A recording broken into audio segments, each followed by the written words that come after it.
세상을 바라보는 발칙한 시선, 발칙한 경제입니다. 오늘도 재밌는 경제 이야기 들려드리겠습니다. 안녕하세요. 상식주의자 권순우 기자입니다. 금사파? 금사파. 금사파. 100번 말씀. 예, 허희영 기자 나오셨습니다. 안녕하십니까. 이름이 너무 어려워요. 아, 그런가요? 그럼 금사빠라고 그냥 해주십시오. 아, 알겠습니다. 금방 사랑에 빠지는 남자. 아니, 그건 좀 그렇고. 네. 예, 오늘은 또 어떤 얘기 준비하셨습니까? 보통 허윤영 기자가 좋은 얘기를 준비하진 않죠. 긍정적이고 막 희망에 넘치고 야 이거 주식 사야 되겠다 하는 소식을 가지고 오기에는 금융권의 상황이 항상 그렇게 좋지만은 않죠. 오늘은 좋을 뻔했다가 다시 좀 걱정이 커지고 있는 예. 주주들 입장에서 그런 주제인데 바로 은행 중간 배당 얘기를 한번 해보려고 해요. 그래서 그냥 중간 배당이 뭐 아무 문제 없이 우리 주주분들에게 이걸 뭐 코로나19 동안 짓눌렸던 주가 마음고생 심하셨습니다. 중간 배당 풀겠습니다. 끝 이게 아니라 그 실적도 워낙 좋았잖아요. 워낙 좋았죠.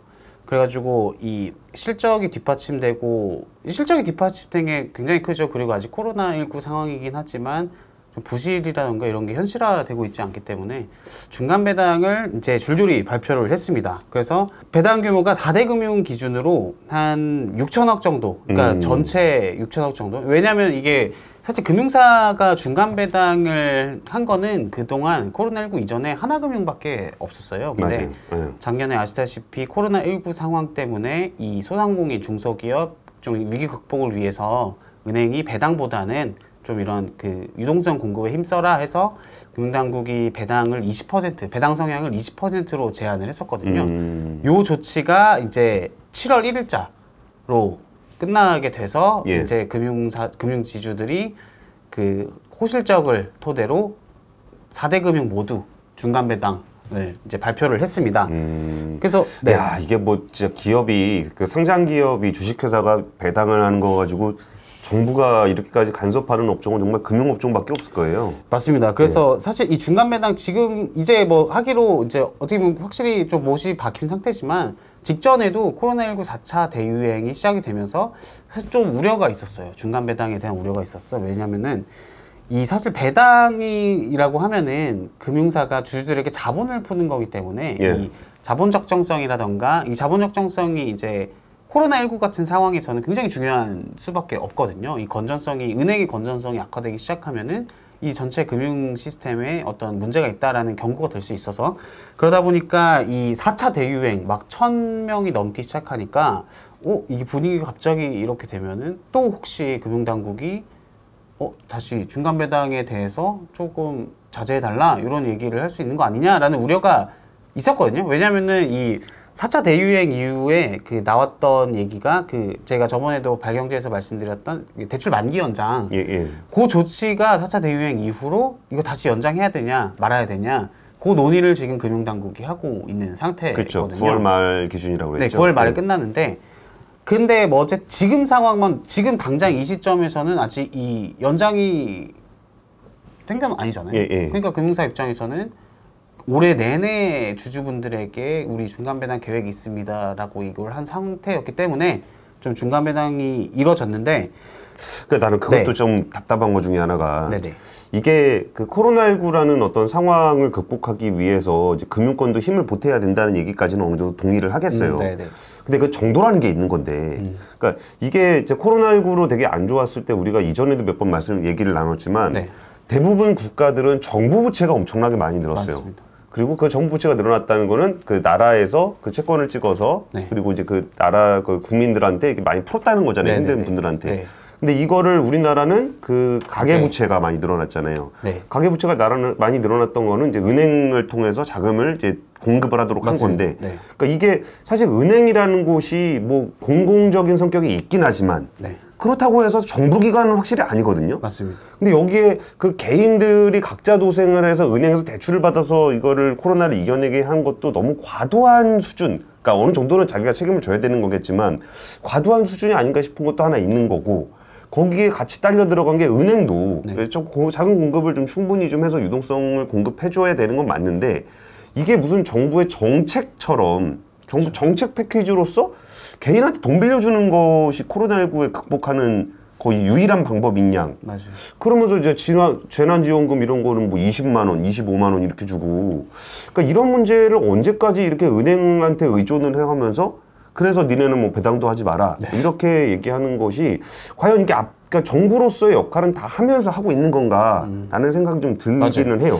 저도 그래서 나오는 이게 관치금융이라는 단어인데, 그러니까 정부가 은행을 이렇게 권순우 기자 말처럼 뭐 이렇게 팔을 비튼다거나 그렇게 하는 게 관치금융인데, 사실 이게 저는 개인적으로 관치금융이라는 게 이 은행의 이해관계자들이 있는데 이 주주들이 있고, 그다음에 뭐 은행의 어떤 사회적, 아까 말씀드린 것처럼 국가적인 어떤 엄청난 중요한 역할을 하고 있다 보니까 이 위기 극복을 할 때 그 역할이 있다고 생각해요. 근데 이게 지금은 주주들 쪽은 완전히 조금 약간 그동안은 중간 배당 하긴 해서 어느 정도 완화가 됐지만 그동안은 조금 무시가 됐기 때문에 이 관치와 이 주주이익이 약간 배치가 되고 있는 좀 그런 시점인 것 같아요. 그래서 사실 이 중간 배당을 KB금융, 우리금융, 하나금융은 중간 배당 무리 없이 이루어질 겁니다. 근데 문제가 최근에 어제 이슈가 된 게 신한금융.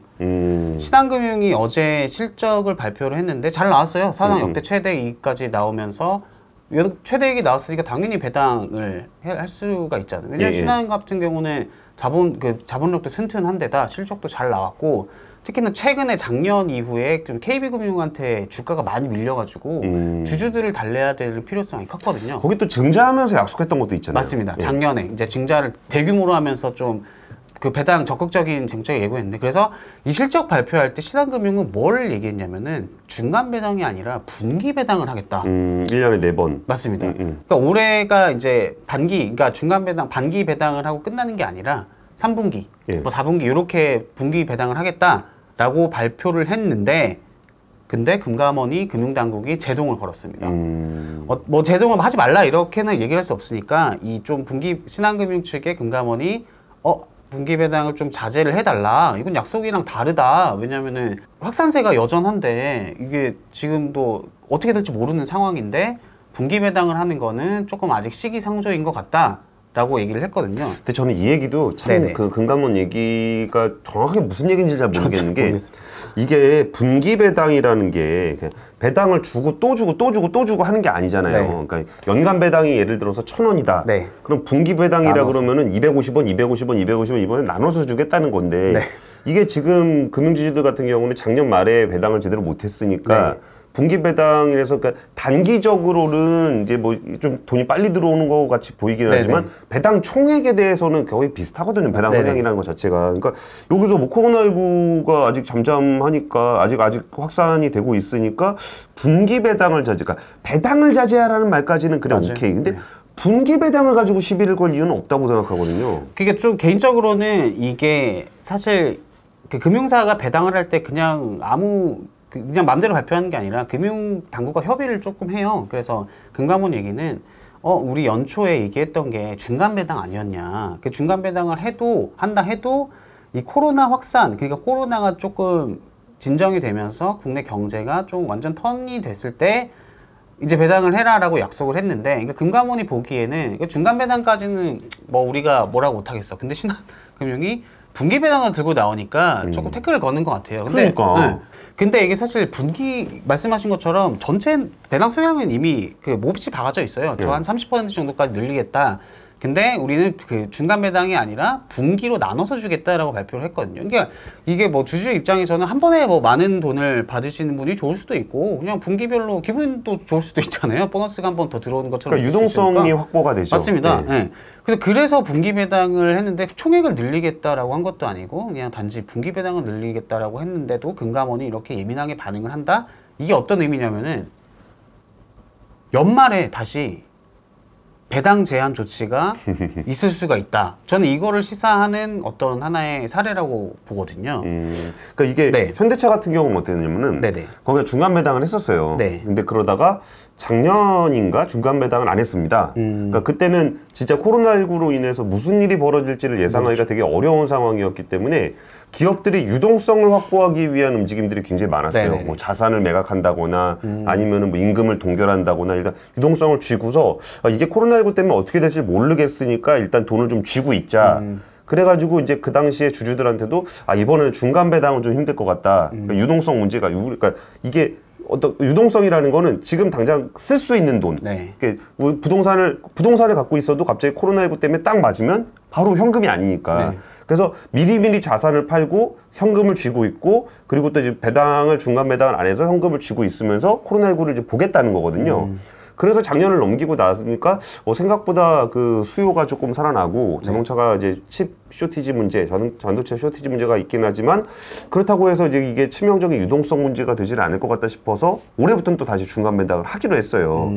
그러면 이게 진짜 유동성이 유동성 확보가 목적인 네. 경우에 배당을 이제 좀 이렇게 자제하는 경우가 있는데 여기는 이게 중간 배당이냐, 분기 배당이냐 이거는 조금 좀 지역적인 문제가 같은데 굉장히 좀 예민하게 좀 금융당국에서 반응을 하네요. 맞아요. 그리고 사실 뭐 현대차 같은 경우는 정말 생존을 위해서 이게 어떻게 될지 모르니까 유동성을 갖고 있는 상태였잖아요. 그러면서 주주들한테도 이제 얘기를 하는 거죠. 네. 우리가 야 생존을 위해서 유동성이 필요할 수가 있으니까 이번에는 조금 네. 중간 배당 건너뛰자. 네. 그러면 또 연말에 다 맞춰서 줍니다. 아 유동성에 문제가 없는 것 같으니까 드릴게요. 이렇게 되는 건데 뭐 은행이 돈이 없어서 그런 건 아닐 거예요. 맞아요. 이 실적도 상반기 거의 모든 그 지방은행이든 뭐 중앙은행이 아니라 그 시중은행이든 실적도 역대 최대고 그리고 이 배당을 하는 데 있어서 제일 중요한 지표가 아까 말씀드린 자본 적정성이거든요. 예. 그 중에서도 보통주 자본 비율이라는 그 건전성 지표가 있는데 예. 신한금융 같은 경우는 이 작년에 배당이 20%로 제한을 했다 했잖아요. 예, 예, 이 20%가 나온 게 그냥 나온 게 아니라 이 스트레스 테스트라는 걸 토대로 해서 요 정도면은 그래도 충격을 감내할 수 있다라고 해서 20%를 제한을 한 거였거든요. 예. 근데 신한금융 같은 경우는 작년에도 22%의 배당 성향을 왜냐하면은 신한은 우리나라에서 전체 금융사 중에 자본 적정성이 가장 튼튼한 은행이거든요. 그래서 예를 들어서 막 코로나 때문에 실적이 박살나고 뭐 자본 지표들이 막 하락하고 연체율이 막 오르고 그런 상황에서 금감원이 분기 배당 하지 마세요. 이렇게 하면은 좀 명분이 설득력이 있는데 그게 아니라 지금 주주들 입장에서 보면은 실적 잘 나오지, 자본 적정성 좋지. 그런데도 배당을 하지 말라? 그리고 이번에 또 은행 지주사들 실적을 보면은 사실 코로나19 때문에 대출 많이 해줘갖고 번 것도 아니잖아요. 아니죠. 그것보다는 비은행 계열사들, 특히나 증권사, 그리고 최근에는 막 영끌이니 뭐 이런 열풍에 힘입어서 이 은행 규제를 죄다 보니까 이게 캐피탈잖아, 저축은행. 이 비은행 계열사, 그러니까 4대 금융 같은 경우는 이미 금융지주 내에서 이 비은행 계열사가 차지하는 순이익 비중이 절반이 넘거든요. 50% 정도까지 왔어요. 그러다 보니까 은행의 역할 뭐 중요하지만 사실 금융지주는 은행뿐만 아니라 이 비은행 계열사도 있는데 이 비은행 계열사를 보고 들어가는 투자들도 있을 거란 말이에요. 그러니까 자본 적정성 때문에 배당을 하면 안 된다라고 얘기하려면 이게 은행이 지금 뭔가 좀 안 좋은 상황이 있거나 뭐 이럴 때 얘기인데 지금 돈 번 거는 심지어 은행의 자본 적정성과 무관하게 비은행 계열사에서 돈을 벌었단 말이에요. 그러니까 그 당기 순이익만큼이 이쪽 자본으로 그냥 지주사의 자본으로 들어가는 건데 은행 자본을 빼가는 것도 아니에요. 그러면은 비은행 계열사들이 번 돈을 가지고 배당을 하겠다 그러면은 이건 사실 자본 적정성이랑은 또 관련이 없거든요. 그리고 예를 들어서 KB증권, 뭐 신한금융투자 이런 증권사들 돈 어마어마하게 이익 잘 나오거든요. 근데 이 증권사들은 상장이 돼 있지가 않아요. 그래서 예를 들어서 시장 주식하시는 분들이 요즘 KB증권 잘 나가는 것 같아. 신한금융투자 괜찮은 것 같아. 살 수 있는 게 금융지주 주식이거든요. 그렇죠. 그러니까 그 권선생 기자 말씀하신 것처럼 예를 들어서 은행의 자본의 어떤 배당으로 인해서 은행의 자본이 뭔가 영향이 있다. 이러면은 당연히 좀 확실히 문제 제기를 할 만한데 그게 아니라 비은행 계열사에서 돈이 워낙 많이 유동성이 넘치는 상황에서 뭐 증권사나 뭐 저축은행 캐피탈사가 소상공인들한테 지원을 해주고 있는 상황은 아닌 거잖아요. 좀 그런 측면에서 봐도 뭐 그런 배당 성향 뭐 30%까지 늘리라고 하는 것도 가능한 것 같지도 않다고 생각을 해요. 그러니까 뭐 비은행 계열사에서 좀 벌어든 돈으로 이 금융지주사의 그 주주들한테 조금 준다? 이런 관점에서 보면은 조금 제동을 거는 게 더 이상한 좀 그런 상황이고. 그래서 제가 아까 말씀드렸던 그 연말 배당 제한 다시 올 수도 있다. 왜냐면은 지금 논의되고 있는 게 코로나 소상공인 대출 만기 연장, 재연장, 이자 상환 유예 조치. 만기 연장, 재연장. 좀 어려운데 요거를 다시 한 번 더 해줘야 된다. 4차 대유행 너무 심하다. 거리두기 지금 전례 없잖아요. 4단계가 아마 8월 휴가철에도 코로나가 나아질 거란 장담이 없으니까 이게 이어지다 보면은 당장 9월에 이 조치를 종용을 해버리면은 소상공인들이 너무 어렵다 보니까 다시 재연장을 할지 말지 검토를 하고 있는 상황이거든요. 근데 만약에 다시 연장을 한다. 이 조치, 대출 만기 연장, 이자 상환 유예 조치를 다시 연장을 한다. 이렇게 되면은 배당 제한을 할 수밖에 없어요. 왜냐하면은 이 대출 만기 연장 조치는 소상공인들을 위해서 은행이 유동성을 공급을 그대로 유지해라 라는 취지인데, 근데 예를 들어서 그래 만기 연장을 했는데 배당 제한을 안 한다 금융당국, 그러면은 작년 상황이랑 모순이 되는 거예요. 작년에는 만기 연장 때문에 배당 제한 조치를 했지만, 물론 이 만기 연장 때문에가 아니라 전체 코로나 위기 극복을 위한 취지가 있었지만 그 중에서 핵심 정책이 이 대출 만기 연장이었거든요. 204조 원에 이르는 대규모 조치이기 때문에, 그래서 올해 만약에 이게 다시 재연장이 된다 그러면은 다시 아마 연말에 배당 제한을 하지 않을까라고 금융지주사들은 이미 걱정을 하고 있더라고요. 사실 중간 배당이야 지금 당장은 아직 확정된 게 아무것도 없잖아요. 그 대출 만기 연장이 재연장이 확정된 것도 아니고 그렇다고 실적이 잘 안 나오는 것도 아니기 때문에 우리가 이 만약을 미래를 위해서 중간 배당을 안 하겠습니다 이렇게 할 명분이 없다는 거죠. 그리고 올해 내내 작년 내내 은행 금융지주 주주분들 마음고생이 워낙 심해서 올해 초부터 계속 시그널을 보낸 상황이었어요.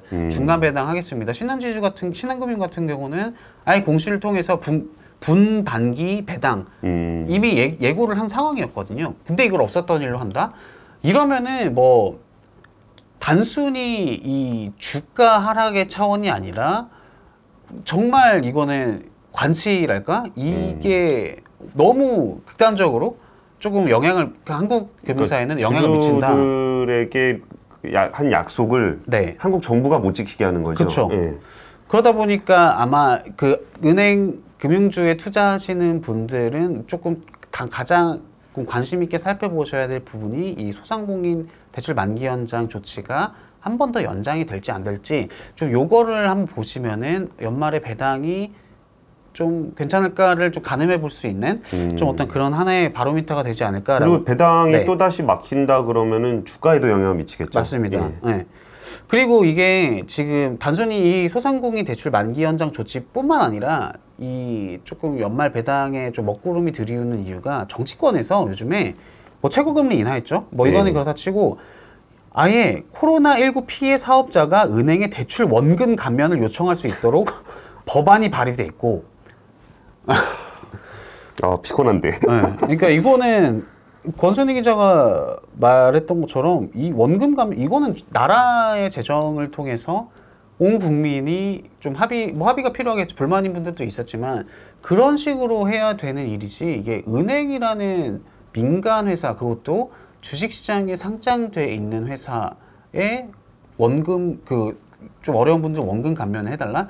예금자들은 또 뭔 잘못이야. 그러니까. 예금자들은 거기다가 돈 맡기고 이자 받는 건데 여기서 대출 쪽에서 좀 그 예금으로 넣어준 돈을 대출로 빌려간 건데 여기서 이걸 그냥 감면을 다 해줘 버리면은 또 예금도 이제 적정한 이자를 주기가 좀 어려워지거든요. 그럼 예금 금리를 많이 주기도 좀 어려워질 건데, 그러니까 너무 이렇게 금융을 쉽게 생각하는 것 같아요. 그냥 무슨 나라 돈 쓰는 것도 사실 그렇게 쉬운 일은 아니겠지만 사실 남의 돈인데, 그러니까 금융이라는 곳에 있는 돈은 이게 뭐 나라에서 뭐 맘대로 그냥 갖다 쓸 수 있는 그런 돈이 아닌 건데, 그거를 자신들의 어떤 정책적 목적을 위해서 그냥 갖다 쓰는 게 너무나 자연스럽고, 정치권에서 이걸 법안까지 만든다는 거는 진짜 우리나라 금융에 대한 인식 수준이 굉장히 좀 신뢰하기가 좀 어렵다라고 볼 수도 있을 것 같아요.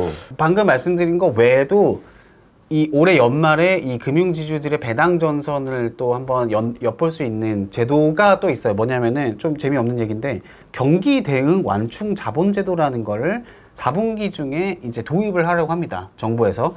이게 뭐냐면은 이거 왜 도입됐냐? 가계대출 문제 때문이에요. 가계부채가 지금 너무 늘어나다 보니까 이게 사실 대출이라는 게 은행을 통해서 나가는 거잖아요. 그래서 이 은행이 대출을 해줄 때 가계대출을 해줄 때 A은행 너 가계대출 너무 많아. 그러면은 자본을 추가로 더 쌓으세요.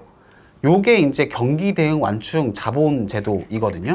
그러니까 가계부채가 막 대출을 많이 해주면은 금리 오르고 하면은 부실화가 많을 수가 있으니까 그 충격에 대비하기 위해서 추가 자본을 쌓아라. 요런 제도인데, 근데 이게 뭐 구체적으로 뭐 좀 설명드리면 재미가 없을 수 있겠지만, 예를 들어서 좀 우리나라의 현재 그 BIS 자본 비율이라는 게 있어요. 이게 가장 기본적인 건전성 지표입니다. 이거를 10.5%만 쌓으면 되는데, 근데 이 경기 대응 완충 자본이 도입되면은 한 13%, 그러니까 2.5%포인트 정도가 높아지는 거예요. 근데 이게 이 BIS 비율에서 1%포인트 차이도 엄청나게 크거든요. 근데 이 가계대출 이거에 대비하기 위해서 추가로 2.5%포인트 자본을 쌓게 되면은 자본을 쌓아야 되잖아요. 그러면 자연스럽게 배당을 할 수 있는 여력이 줄어드는 겁니다.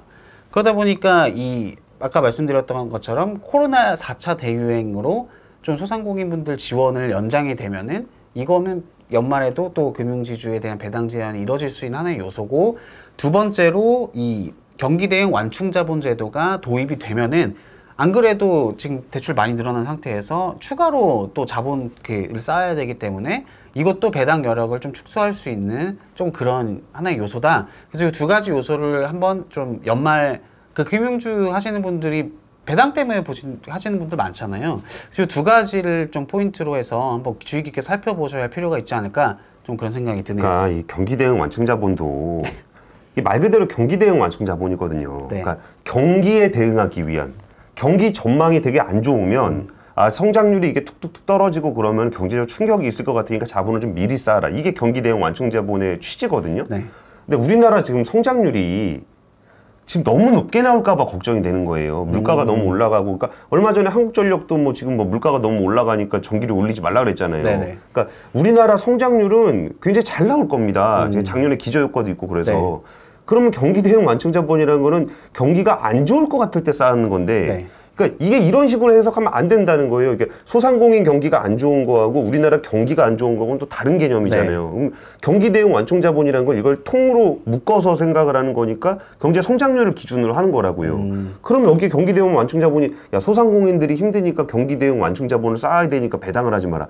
이게 사실 말은 잘 안 맞아요. 근데 어쨌든 이런 명분들을 동원해서 네. 어쨌든 배당 자제를 시키면서 소상공인들한테 뭐 탕감을 시키든 네. 이자 유예를 해줄 수 있든 뭐 이런 식으로 좀 그쵸. 하게 될 거라고 하니 수 있으니까 이런 변수들을 좀 이렇게 지켜보시면서 네네.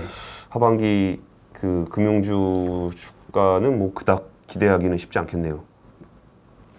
전 주가는 잘 모르겠으면 주가를 알면 제가 여기 안 있지 않을까 싶은데, 어쨌든 뭐 정리를 해보면은 아까 말씀드린 것처럼 이 관치라는 게 저는 되게 어렵게 생각을 했거든요. 근데 그게 요즘에 은행 그 금융지주 주식을 보면서 느꼈던 게, 아까 말씀드린 것처럼 이 주주들의 이익이 존중되지 않는다.